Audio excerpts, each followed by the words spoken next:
התרגלנו לראות ילדים חולים לעתים תכופות. מחליפים אנטיביוטיקה זו אחר זו. הסבירו לנו שככה זה, שאסמה ואלרגיה זו גנטיקה וצריכים ללמוד לחיות עם זה.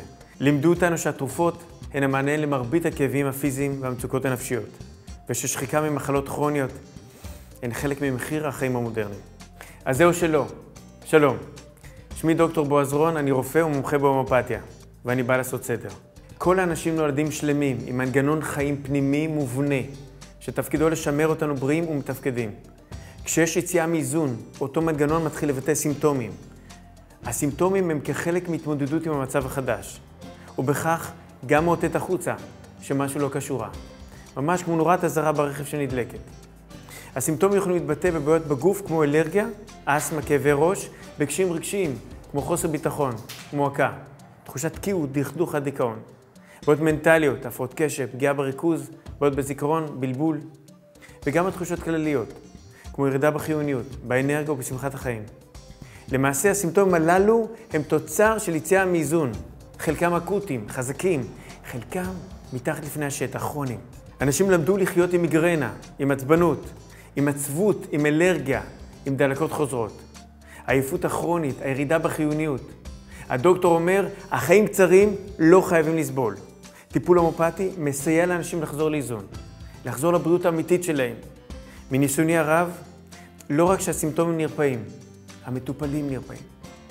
הטיפול מתמקד בריפוי מהשורש, מביא הקלה משמעותית עד היעלמות הסימפטומים, מחזק את החוסן הפיזי והנפשי ומרחיק מחלות. מה יכול להוציא אותנו מאיזון? אירוע נקודתי כמו פיטורין או גירושין או חלילה אובדן של אדם קרוב, או גורם מתמשך, כמו סטרס נפשי, פנימי, ביקורת עצמית, מחשבות קשות, או חיצוני, בוס קשה, עומסים בעבודה, עומסים בבית. בילדים הדוגמאות רבות, טיקים שהחלו עם אח שנולד, הפרעות התנהגות, השמנה או ירידה כללית במערכת החיסון, עם מעבר לסביבה או לבית ספר חדש, טראומה, משבר במשפחה וכדומה. למעשה, אנחנו רואים שזה האיזון ויש יציאה מהאיזון. לאט לאט שמים לב שהילד יותר חולה, יותר רגיש, חסר ביטחון, עד למעשה ששמים לב שיש בעיה. המטרה היא לשנות את הכיוון לחלוטין, להחזיר את הילד או המבוגר לאיזון, לבריאות, להעביר אותו מנקודה א' לנקודה ב', ופה ההבדל הגדול.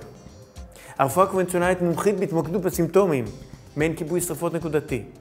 כיבוי שיש לו חשיבות במצבים מסוימים, אבל זה לא ריפוי. המחלה תחזור ותתבטא בסימפטום קשה יותר, ממש כמו נורת האזהרה ברכב.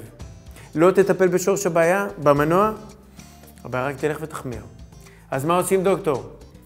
הטיפול ההומאופתי רואה את המטופל כמכלול אחד, מחזיר אותו לבריאות האמיתית. שיפור מערכת החיסון, יותר עמידות, פחות מחלותים בכלל. חיזוק החוסן הנפשי, התמודדות טובה יותר עם סטרס ועם אתגרים בחיים. ריפוי מבעיות פיזיות וקשיים נפשיים. נותן יותר חופש, יותר תחושת רווחה.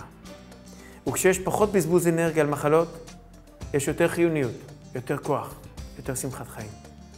אתם מוזמנים להתייעץ איתי בכל בעיה פיזית או נפשית, או לקרוא באתר, בפייסבוק, על הומאופתיה, על טיפול רגשי ועליי. בברכת בריאות שלמה, דוקטור בועז רון.